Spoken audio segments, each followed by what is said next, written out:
Hi guys, dumating na nga pala tong in-order natin na underseat organizer. Igakabit natin to ngayon dito sa ating Aerox version 2. Madali lang tong ikabit, meron lang tong dalawang screw.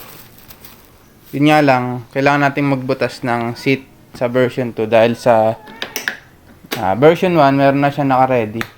Pero sa version 2 wala pa. So, dito natin siya ikakabit. Yan. Yan o. Sukat na sukat o. Pang version 2 talaga siya. Wait lang, naka-plastic pa. Tanggalin ko lang yung plastic.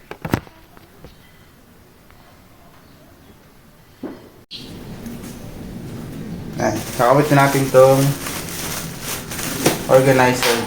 Under seat organizer. Yan. Ito siya. Ito siya guys o. Yan. Ito pala. Mga tali para dito sa ilalim. Yan. Tapos, since wala nga tayo butas dito na naka-prepare sa seat, may pinrovide sila na ito, screw. So, hindi naman ito lalampas sa foam ng upuan dahil maliit lang siya. So, tara, kapit na natin guys.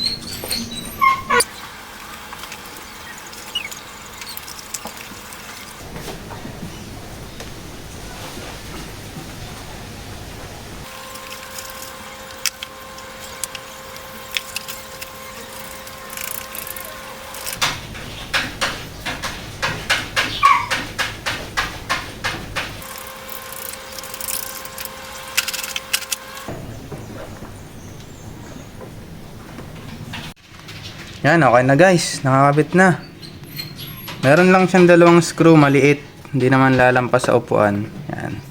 Tapos may washer din siya para suporta dito sa sa screw para hindi lumampas. Yan oh. Tapos dito sa ilalim meron siyang garter. May sabitan naman dito. Dito ko na lang yung sinabit.